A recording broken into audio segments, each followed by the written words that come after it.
Greetings. This is Scholar Saunders seeing but morning sky. If that makes any sense. All right. I want to go into the topic. The topic is 80 years. Japan got that work.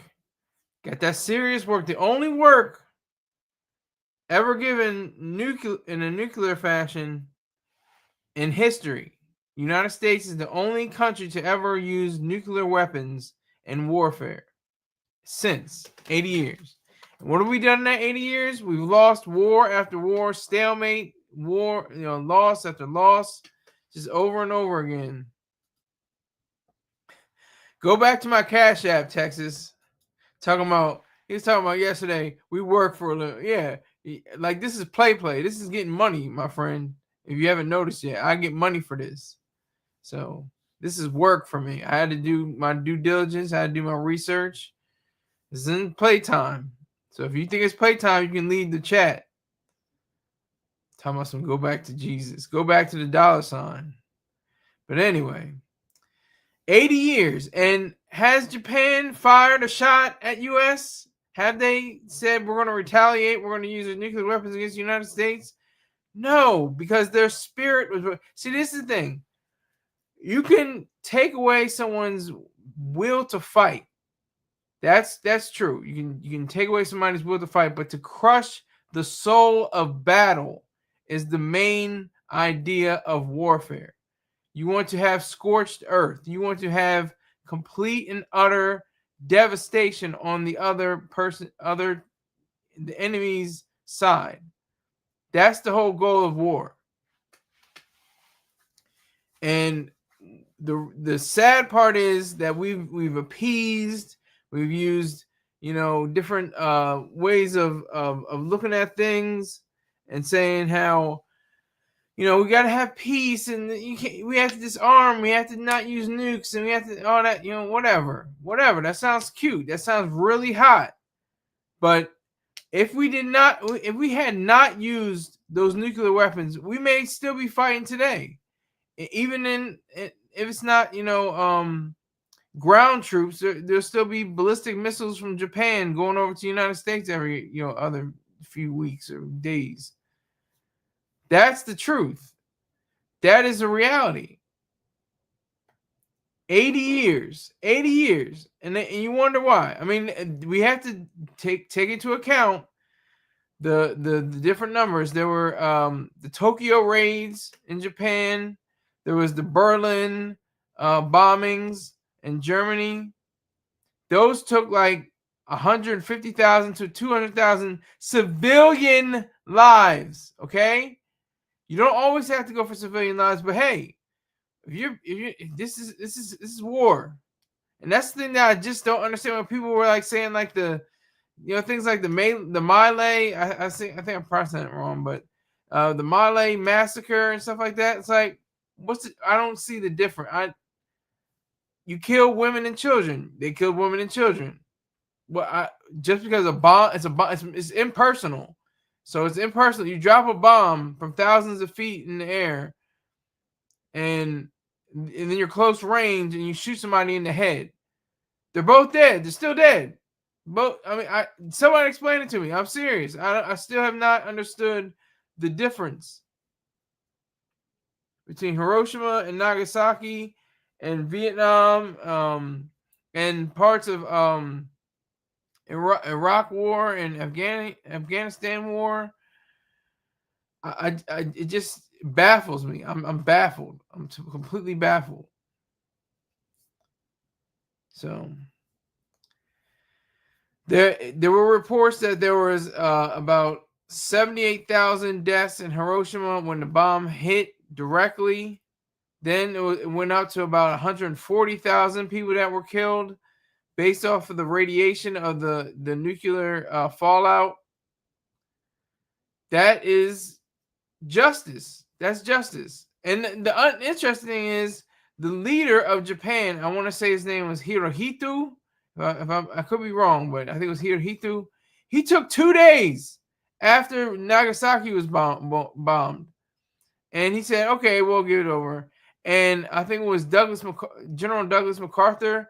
He drew up a whole like a Declaration of Independence / Constitution. I think I could be wrong, but he drew it up and he said, "Look, you're gonna have to follow this. You're gonna go by our rules. You're gonna go by our dictates, not dictate like a dictator, but like our structure, our outline."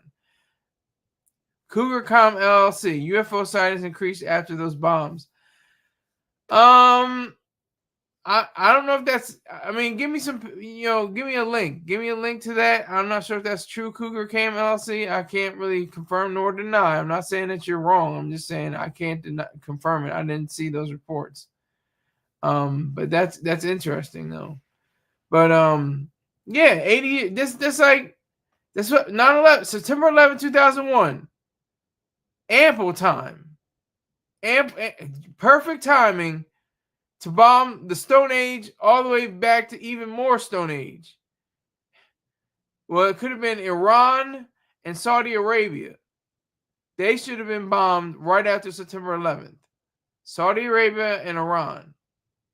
Those are the two states that sponsor the most terror. And beyond that, not even just terror, just evil regimes. So 80 years. 80 years is I don't know, it's a weird amount of time because it's a long time, but it's not really a long time. There's people still walking around that were born before, what was it, 1945? Yeah, 45. This is the end of the World War. 1945 was the end of the Second World War. So Israel is also a terrorist state. Okay, now you're going to go somewhere else, Cougar, because Israel is not a terrorist state. It is a state that allows its citizens to live relatively free and prosperous and great lives. It is a beacon of hope. It is a bastion amongst a wasteland of theocratic, dictatorial, autocratic states. Israel is definitely something that is example of how to defend oneself. That's Israel. Israel is a good nation. Is a great nation. Look up. No. You send me some paperwork. Send me some facts. Give me a link to Ben Gurion. Then I will look it up. You got to send me the link. But 80 years. 80 years, again, it's a long time in certain contexts. It's a long time. Really not that long, though. So I'm going to play this clip. I'm going to see what happens. Hold on.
やはりいろんな人ね被爆して本当大変な人たちを見たし、いろんな話を聞く中でね、やっぱり運動しなくちゃいけないなと思って、黙ってたら本当にねそのまままたね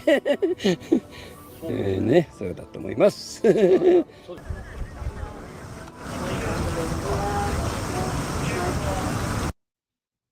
All right, so that wasn't. I didn't check that video, so I'm gonna see if there's another one that's talking.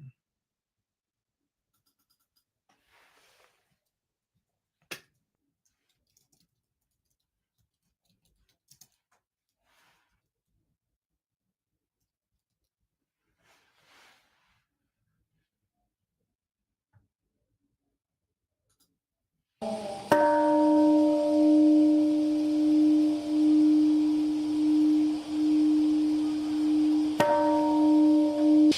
本原水爆被害者団体協議会がノーベル平和賞を受賞しました。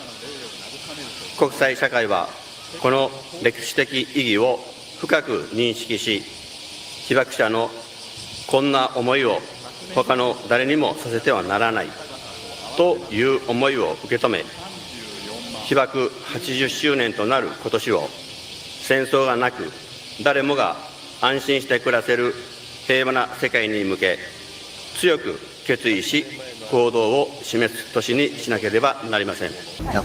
身内に被爆者とかいるわけじゃないんですが、やっぱりこう知ってる人とかで、やっぱりそういうお話をする被害に遭ったりとかっていう方もやっぱり身近に別に日常の中でやっぱりいるので、やっぱり少し元気にですね、ちょっと思いを寄せるのもやっぱり大事なのかなと。それでさせてもらいました。Today, Japan is marking 80 years since the U.S. dropped an atomic bomb on the city of Hiroshima. Representatives from over 100 countries and territories, including the U.S., attended a memorial ceremony in the city earlier this morning. The mayor of Hiroshima urged the international community to learn from the lessons of the past. At 8:15 a.m. local time on the morning of August 6, 1945, the U.S. dropped an atomic bomb over the city, instantly killing thousands of people. 3 days later, on August 9th, a second atomic bomb exploded over the city of Nagasaki. Following the attacks, Japan surrendered, marking the end of the Second World War.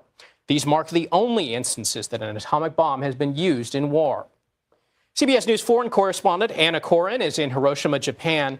Anna, how is Hiroshima marking today? Well, Michael, early this morning there was a somber ceremony not far from where we are here in the Peace Park. But I can tell you now, it has gone evening. There are thousands of people that have lined this river. Scotty, our cameraman, is going to give you an idea of just the number of people. They're over the bridge, all the way up the river. They are here to see the atomic bomb dome, which stands here as it did after this city was attacked on the 6th of August 1945. And they have come here to put lanterns in the river with messages of peace. It's just been incredibly emotional to be here and to witness this and people coming together, you know, wanting peace, considering what is going on in the world right now, Michael, and to be here, a place where 140,000 people died from that bombing in that year, 1945. 90% of the victims were civilians. Half the people died that day. They were annihilated or burned beyond recognition. And then following that, in the weeks and months, radiation sickness claimed more and more lives. So to see people here from all over the world. I mean, there are so many different nationalities who've come to Hiroshima for this 80th anniversary to commemorate this occasion. And really, it's a plea for peace in the world. Anna, even 80 years later, seeing the crowds that you're showing us, there's clearly a lingering impact. What is the impact dropping those bombs has left on Japan over these past decades? Well, look, Hiroshima is a city of peace. That is what it became after the war, and whether you want to debate whether it was a war crime or whether it was an event that changed the course of the war and ended World War II, the fact of the matter is that this is a place that has come to signify peace. And Japan has really pushed for the elimination of nuclear weapons. We have met a number of survivors, shibakusha is what they are called, and they are diminishing. You know, there are less than 100,000 that are left. And at the ceremony today, there were 2 school children on stage who said that in time they will go. And there is a fear, obviously, that their memories will fade. But it is up to the younger generation to carry on and continue their stories. But look, I want to share with you the story of a 96-year-old man who we met, Junji Sarashina, I beg your pardon. And he was 16 years old when the bomb dropped. He was making ammunition in a factory. He was saved by a concrete wall, but when he emerged from the rubble, this is what he saw. Take a listen. All the victims were trying to escape the fire, you know, they all wounded, burned, and no clothes, no hair, and so we went back to the factory, spent that night at the riverbank, and watched the entire Hiroshima city just, you know, 180 degrees, just burning. Now, this is a man who now lives in California, and he flew over here. And Michael, he said that this will probably be the last time he comes to Hiroshima, but he brought his 22-year-old granddaughter. He wanted to show her, you know, where he was when the bomb went off. Michael. All right, Anna Corin in Hiroshima, thank you. Marks 80 years since the United States dropped. Okay, so this is the thing that gets me. I'm going to talk about this later at the end, too. Civilian, I talked about this a little bit earlier. Civilian casualties. Civilians, not like, oh my God, civilians. 19% were civilians. You heard what she just said. 19% of the people that were killed in Hiroshima, and I guess following that on the 9th of August, 1945, in Nagasaki, it was probably the same around the same number. That just goes to show you, oh my God, they're killing women and children. Yeah, that's the whole point.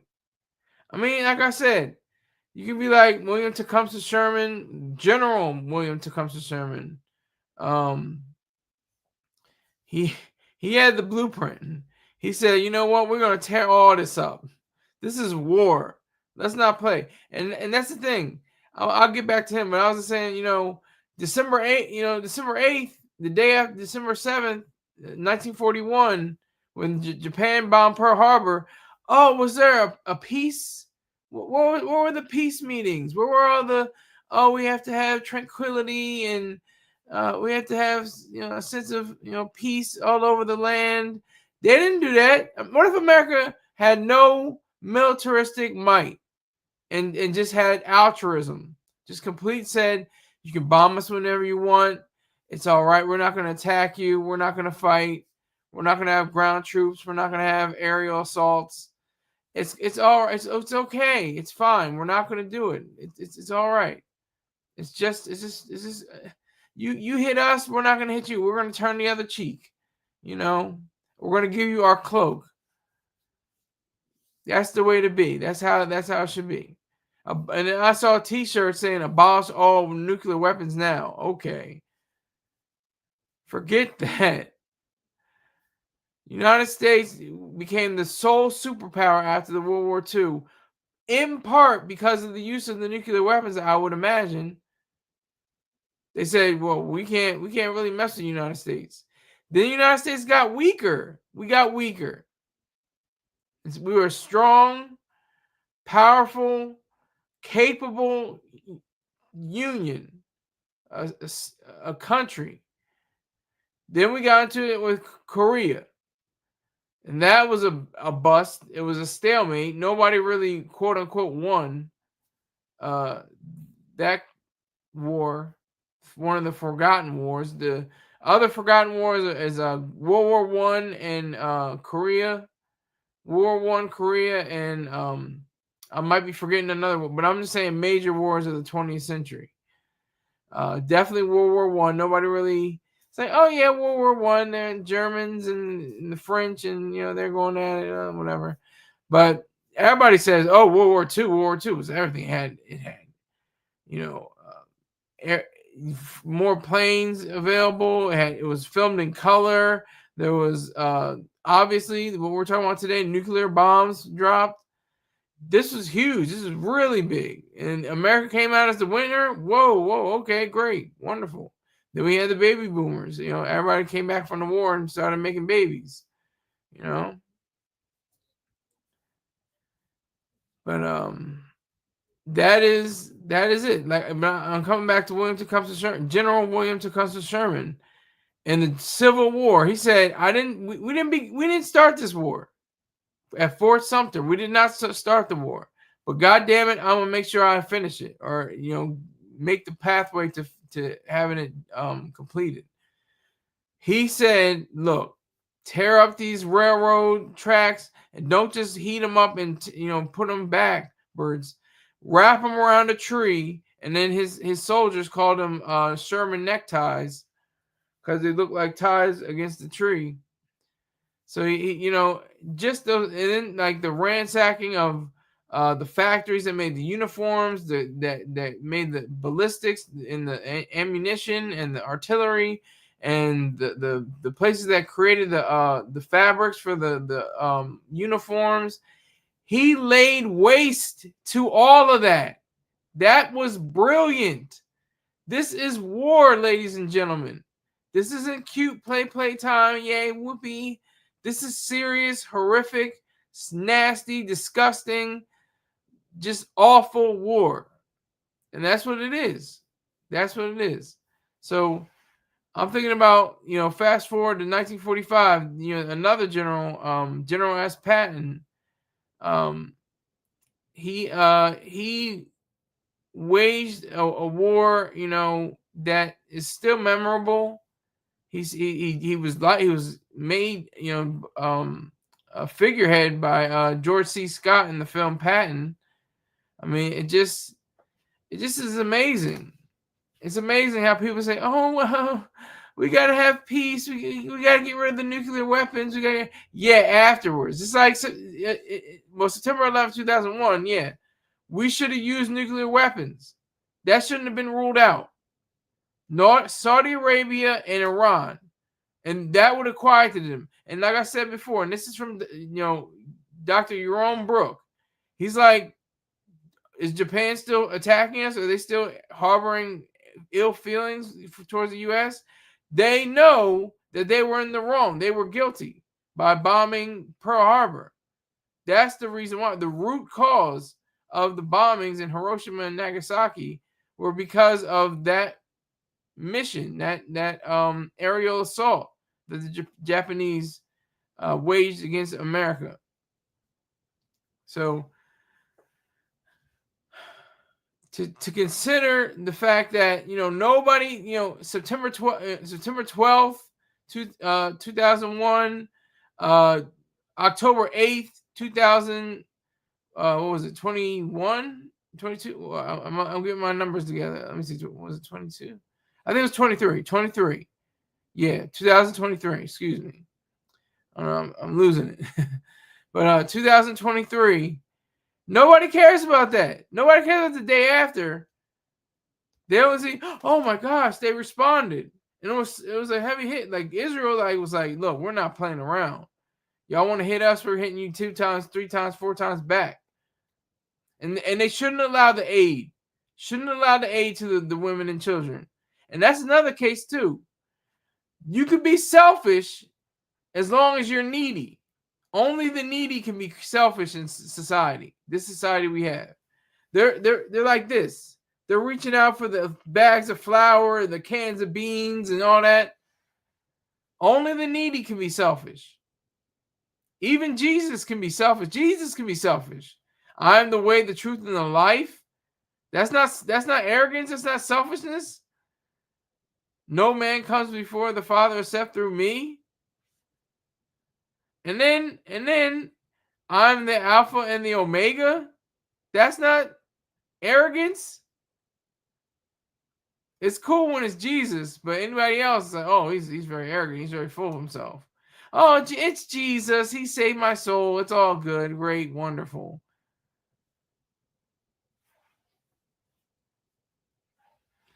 But back to the lecture at hand. 1945, 1980, 80 years, 1945. It's just a shame. It really is a shame because, like, people don't understand the reason why Japan hasn't, retaliated against the United States again, or hasn't attacked the United States again. It's very simple. They knew they were in the wrong. They knew they had the issue. They knew it was their fault.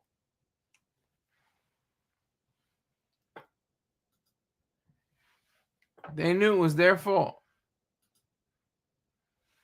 So I'm gonna try to find this other video.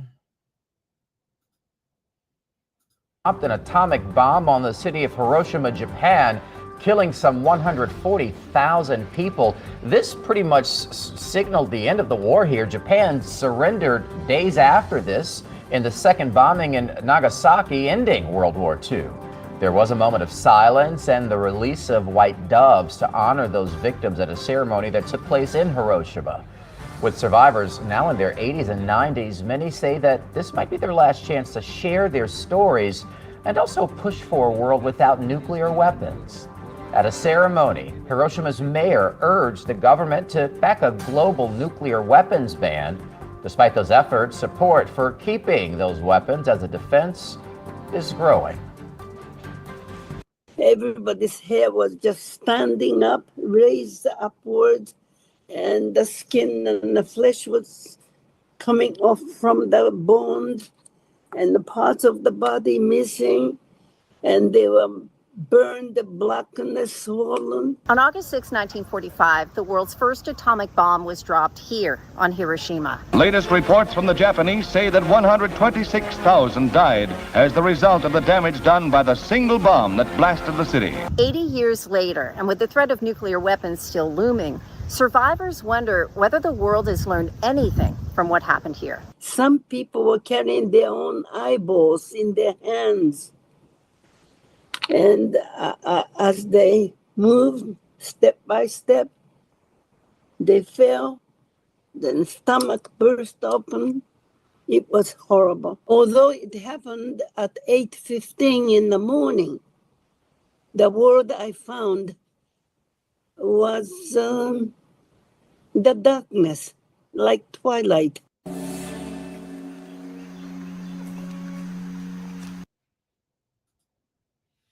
As it should. As it should. What's up, King? I see you, sir. I see you. What's up with all y'all regulars not hitting the like?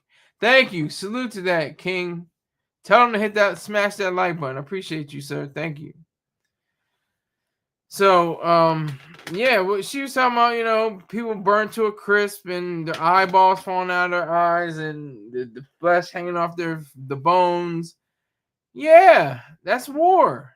That's war. I still, people say, oh, but what about the women and children? What about the women and children? What about the women and children? And about the older men, 60, 80-year-old men. He's not going to be fighting. He's not going to be fighting. It's not the point. The point is to bring it to the civilian population. Bring it to them. You don't have to. Like, that's what I said with General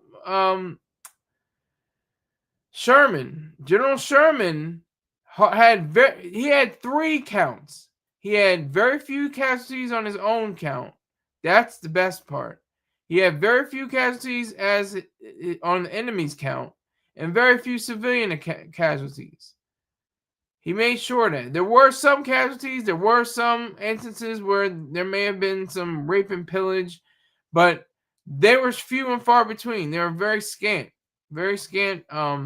reports regarding anything nefarious. I get that, I guess, raping and stuff like that. That's different. That's not. It's a weird thing. This is what's so just hectic about warfare and stuff like that. It's like you're raping them, you're keeping them alive. If you don't rape them, you just keep them alive. I mean, is that worse or better? I mean, but I think if you rape somebody, that should be a war crime. If you kill somebody that's why we have judges. That's why there's court-martial. There's courts-martial. Because the judge will see whether this act or whatever specific act was I guess the jury, they have a jury, but the judge will be able to decipher what the case may be. And I think in any instance, I think rape is definitely wrong. Not probably wrong, but definitely wrong. But and then if you kill somebody, you have to be able to prove to you that they were a threat, and you have to say, that they were posing a threat, because that's the sick thing too. Because the rules of engagement, you got your arms and legs tied together, and you're just hopping around, trying to fight. And the government has done a terrible job with the rules of engagement, because you're just sitting there. You're just what? Hey, come and get me. Come on, it's all right. It's like, I can't shoot you first. I can't shoot you, even though you obviously have a hand grenade in your hand. I can't even shoot you first. You have to throw the hand grenade, blow up my compatriots, leave them scarred or killed or something like that. But I can't kill you first. I have to wait to see that you are a person. Like, that is just disgusting. And that's the world we live in. We have generals who still abide by that. They come out of the West Points and the Annapolis, the admirals, and they come out of the Marine. What is it? I can't even think of it. Officer Candidate School, OCS. They come out of OCS, and their head is filled with all this stuff, like mishmash. Like they're just studying the good parts of what you should do in war, and they're discovering the bad parts of what you're supposed to do in war. It's all a mishmash. It's all mishmash. It's all chopped up. It's just a sad scene. It really is really sad.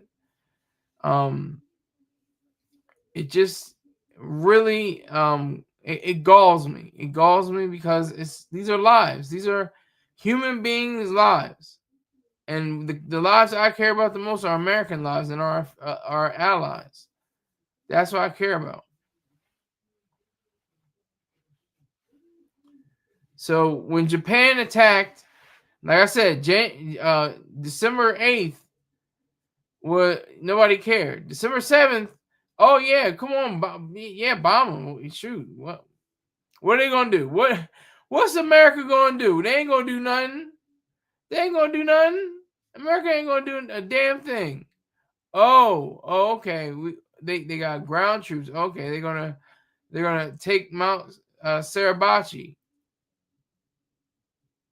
They're gonna fight in Europe. They're gonna fight in Asia. They're gonna fight all over the world in North Africa.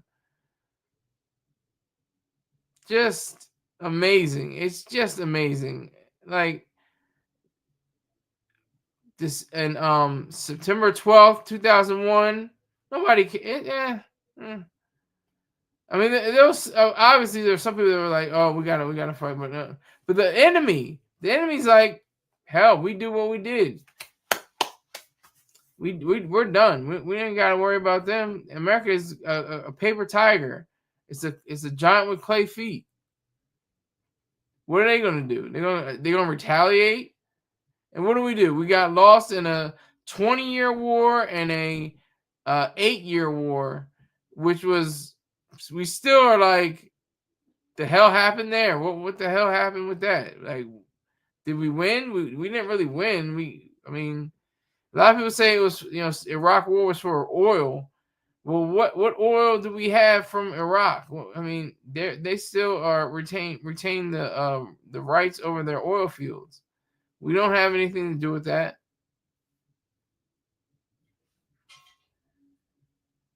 This is war. Wars are going on right now. Ukraine and Russia and Israel and Gaza.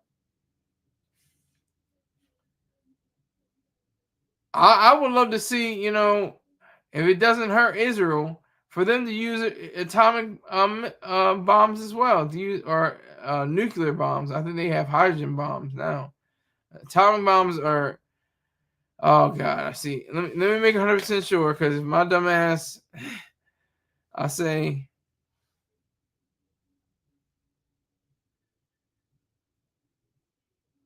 I'm trying to find it now.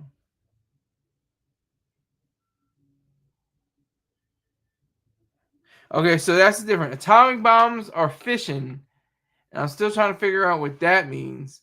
And atom bombs are fusion, if I understand that correctly. And they have a lot more power. Hydrogen bombs have a lot more power than atomic bombs. And atomic bombs are the ones that were over Hiroshima and Nagasaki. I'm just saying, it just hits you. It hits you because you think, well, golly gosh darn. I mean, how the hell does does a country react? September 11th really pissed me off because I was still a child. I was still 14 years old, but I knew in my mind, I was like, wait a minute, hold on. We bombed Hiroshima and Nagasaki. Well, we should be bombing somewhere else. Not Afghanistan, because Afghanistan was just a cave cover. It was a cover, for the Al Qaeda, and they moved on to different places in Pakistan and other places. So, but Iran is the current epicenter, and we dropped a bomb on them, but it's still not like we need to devastate them. Iran needs to be devastated. We need to alert somehow, be quiet, and what they did with Israel did with the cell phones.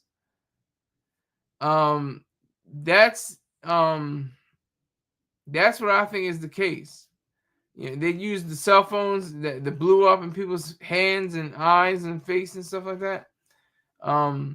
That should be the key. Very secretive, very quiet. Let people know in Iran, like, if you're for America, or you're for freedom, if you're for the West, you might want to get your bags packed and start the exodus. And they might look around like, well, people are. I mean, that's the thing. Do it gradually, so it's not too obvious, like how people are going, because there are very respectable people in Iran. That's what I always said about people around the world. You don't have to be American, or you have to be born in America to be an American. Like the writer and philosopher Ayn Rand, she was born in Russia, the diametric opposite of United States of America, but she had in her soul the fact that she was an American. All right, let me answer this question. King Hazy, only Hayes YouTube channel says, do you think some of these earthquakes might really be bombs? No, I don't think the bombs have anything to do with it. I don't. No. But that's a good question, because the bombs are, so precious. They're multi-billion-dollar, investments into our future. Really, they're we have the second most amount of bombs. I think nuclear bombs. And I'm always afraid to say the N word, nuclear. I think I say it like George W. Bush. Say nuclear or nuclear. I can't. I don't know what the proper pronunciation is, but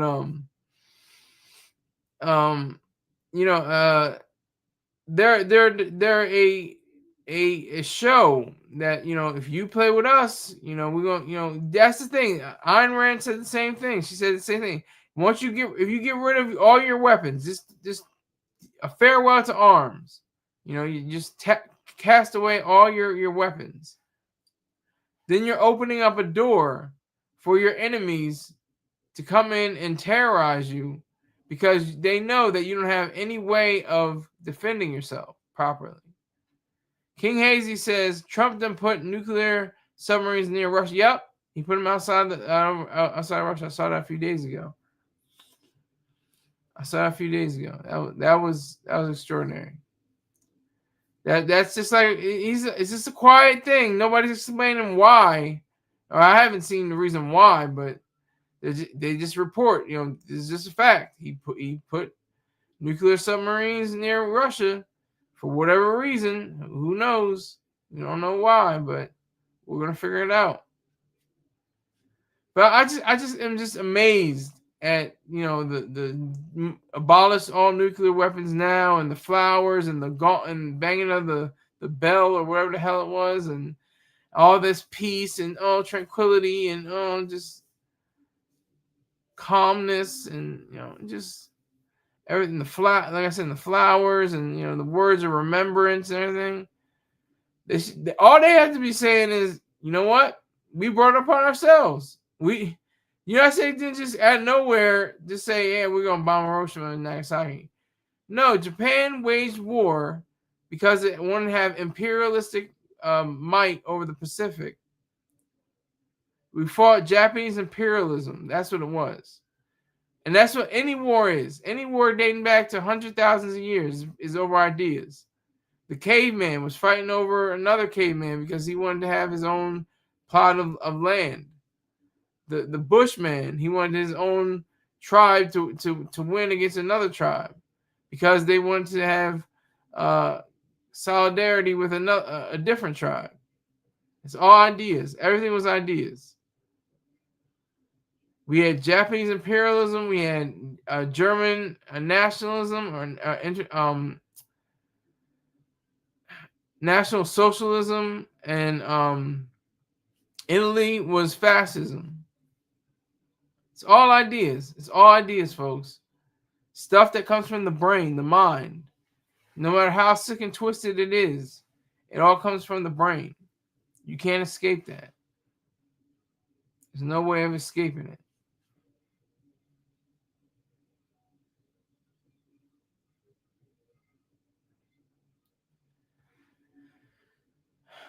I'd like to really just explore that. I'm gonna see if I can get another video.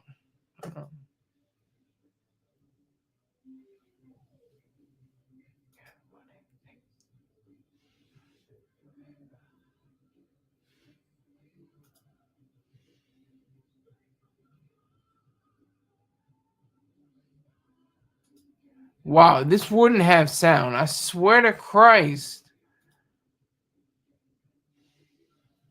Oh my God, are you kidding me? Like, should be like dozens.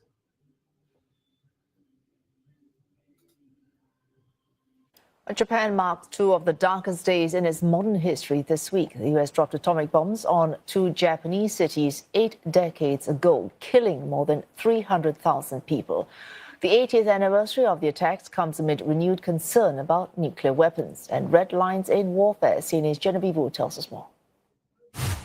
The first atomic bomb to be used as a weapon of war detonated above Hiroshima on the morning of August 6, reducing the city center to ashes.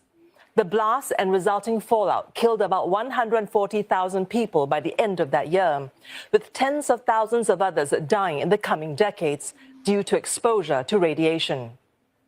3 days later, the U.S. dropped a second atomic bomb on Nagasaki. 74,000 people were dead by the end of 1945, and roughly that number died in the years that followed. It contributed to the end of the war, to the capitulation of Japan. And I think long-term was the fact that it introduced a nuclear era that we are still living today. Ever since then, we believe that there is a nuclear threshold, a nuclear taboo that we shouldn't cross. While the atomic bombings hastened the end of the war, prompting an unconditional surrender from Japan, they also sparked a dangerous global arms race. It certainly gave rise to the nuclear option, but more importantly, it also began to shape the way we think about nuclear weapons. When the U.S. exploded the bombs dubbed Little Boy and Fat Man in 1945, it was the only country to possess nuclear weapons. Today, according to the Stockholm International Peace Research Institute, there are 9. Russia, the U.S., China, France, the UK, India, Pakistan, Israel, and North Korea. Collectively, 12,500 warheads, the equivalent of 145,000 Hiroshima bombs. The horrors, in a sense, were precisely why certain countries decided that they had to go down that particular path, that a nuclear monopoly by the United States was not in their respective interests. More than 24 states actually tried to pursue the nuclear weapons programs in 1950s. Well, it was fashioned like a new smartphone today. The remaining U.S.-Russia Nuclear Arms Control Treaty, New START, will expire next February, leaving them without limits on their arsenals for the first time in half a century. Given what's been happening, the war in Ukraine, given the recent attack on Iran's nuclear facilities, I think any new treaty to replace START 2 is pretty much dead in the water. Now, this doesn't necessarily mean that there's going to be nuclear proliferation again, but in a sense, it's going to be more unreigned nuclear world that we're going to be living in. There are signs of escalation globally. Experts say China is adding 100 warheads a year to its nuclear stockpile. India's use of the BrahMos long-range cruise missiles for the first time in combat against Pakistan in May signaled a new phase for the two nuclear-armed states. While the International Atomic Energy Agency says North Korea appears to be building a third uranium enrichment site in its Yongbyon nuclear complex, raising concern about what might be on the horizon in the south. South Korea finds itself in a fairly difficult security situation because it does have North Korea as a neighbor. Its public support for having nuclear weapons is actually growing. If we kind of contemplate the next candidates for nuclear status, especially in the region, yes, I would say it's actually South Korea. Away from Asia and in the Middle East, the U.S. attack on Iran in June, while designed to wipe out the nation's nuclear capability, may in fact encourage an acceleration there and elsewhere. The North Koreans will probably be putting greater attention on ensuring that their ballistic missile programs are accelerated. It's not to say that they won't continue their nuclear proliferation. They definitely will. I would bet a lot of money on Iran accelerating their nuclear programs. Iran has suspended cooperation with the IAEA and hasn't allowed any of the UN inspectors on site. It has refused to dismantle its nuclear program. So, which nation poses the biggest nuclear threat today? I would say it's probably going to be North Korea first, Russia second. For the North Koreans, if they are convinced that the regime is going to collapse, they're going to see how many of their neighbors they can take. And I'm not ruling out the possibility that Putin, if he finds himself domestically challenged, the nuclear taboo may become a non-issue for him at that point in time. In a highly tense situation, now, especially, of course, in Europe and Russia, small confrontation might escalate. And in the process of that escalation, we might actually see approaching the nuclear threshold. Are there any silver linings? I guess the silver lining, if there is one, is that we haven't crossed that threshold.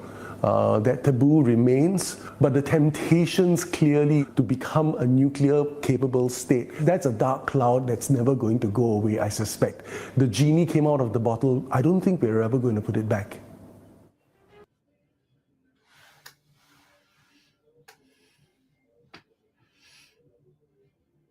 So there you have it. There you have it. I want to talk for a moment now on the origins of the nuclear bomb project. Manhattan Project, to be exact. This is a very interesting thing. I've not researched it too much, but I know about it just by learning. Brought in some of the most brilliant minds together, sat them down, figured it out. You can see this mainly in the film Oppenheimer, recently. I'm sure it's been, talked about in previous films and movie and television shows and books before. But the Manhattan Project had to be something that, is akin to saying, we're just killing. This is all killing machines. This is all we're doing. We're going to do mass killings, not mass murder, but mass killings. See, that's the very fine line.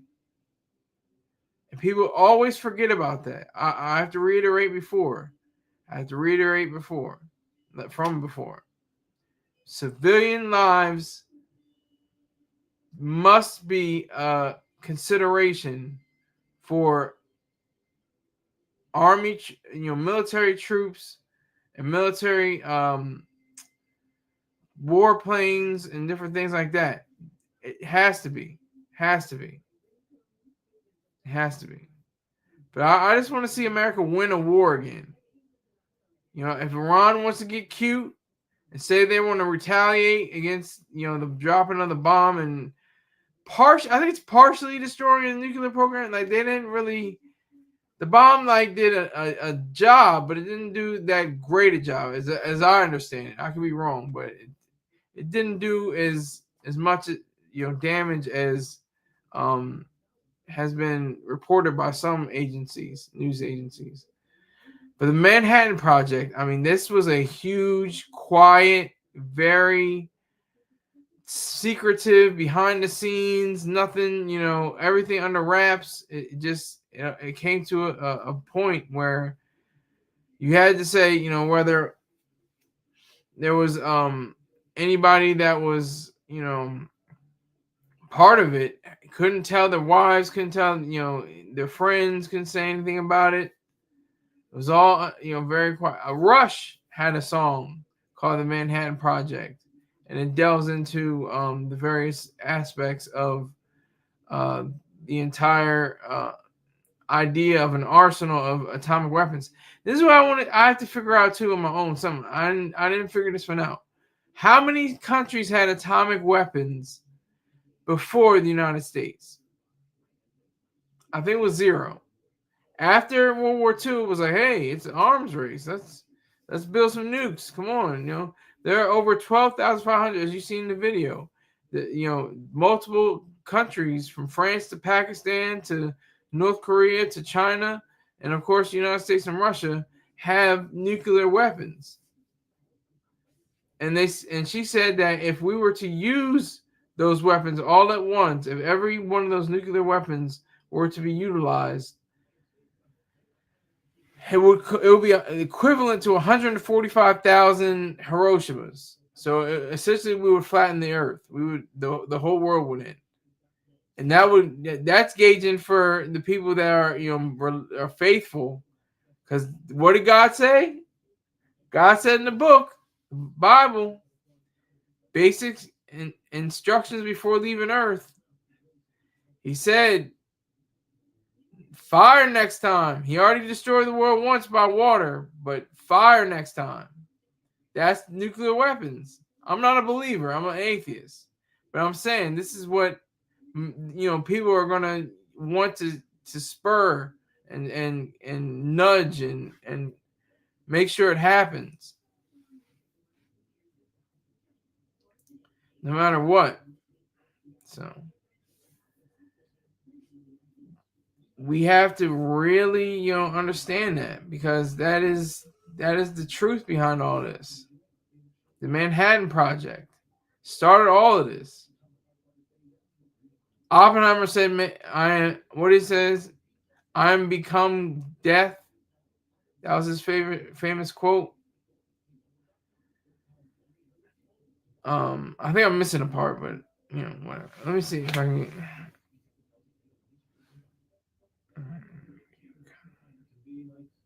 And I knew I was missing a part. I'm become death, the destroyer of worlds.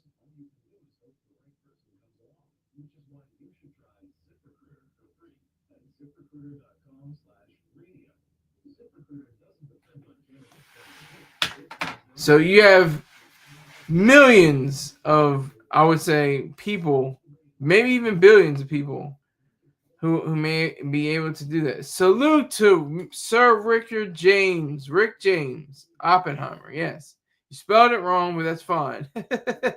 I'll let you go. But yeah, Oppenheimer. Yeah, it was an excellent movie too. I thought it was pretty good.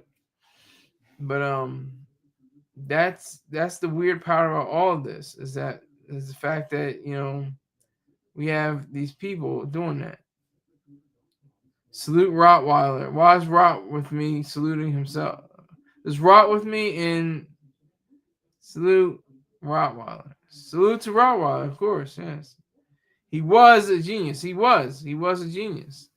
He was a genius. He was the father of the atom bomb. But who's the father of the hydrogen bomb? Because the hydrogen bomb is a lot more devastating. Hydrogen bomb is a lot more. When you split the atom, that means I can't remember what the difference is. I'm not good at science and math. I'm really not. I admire science and math. I'm not good at it. Yes, Einstein. I got you, Rick James. Yes, Einstein, genius. But yeah. So this is interesting to me. This is very interesting. The Manhattan Project. Just thinking about that. Just thinking about what the Manhattan Project means. What does it mean? What does it really represent? It represents death. That's what it represents. Life and death. Because it promotes life for America and death and destruction for anybody else who wants to mess with the United States. And we should have used it in we should have used it in Korea, Vietnam. We should have used it in Iran and Afghanistan, all those different places. We should have used it, but it's not too late. It's not too late to terribly dismantle and destroy Iran and Saudi Arabia. It's very, very possible.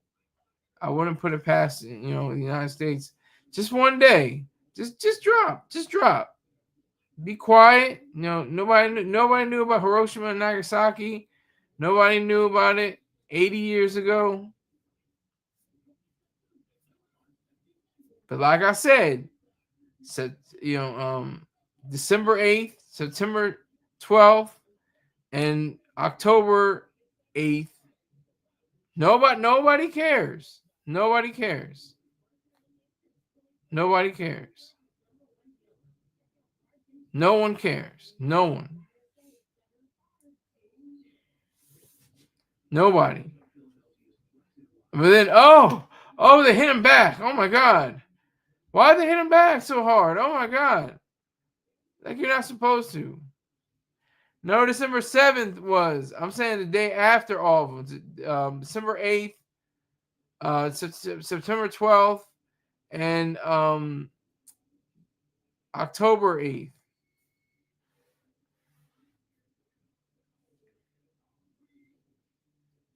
Nobody ever says, "Oh well, they just caught one. They're not going to hit him back." No, that's what I liked about Israel. At least Israel had enough self-esteem to hit him back. But America was like, "All right, we're going to send some ground troops in Afghanistan and play around a little bit and see what happens. See what sticks to the wall." No, sir. December 8th. What is December 8th? What? What year? What day? What year? Why is it December? Change history. What is it change? What year? What year changed history forever? 1980. What was December 8th, 1980? What happened? December. You might be schooling me right now.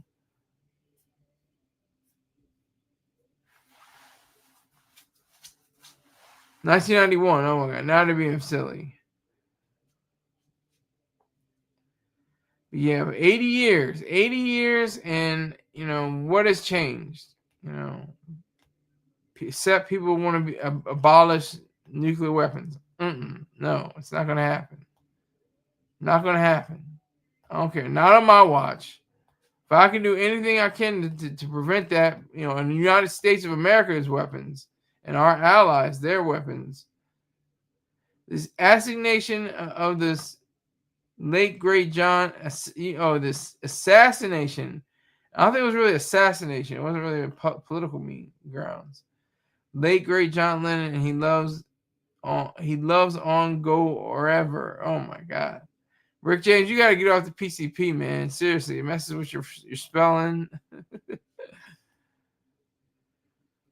But in these last few moments, I just want to say, America needs to man up, or to boss up, show some balls, show some backbone, show some brains, like we did in World War II. And World War II claimed, I want to say, Let me make sure, because I don't want to say the wrong thing and have it. I'm looking it up right now.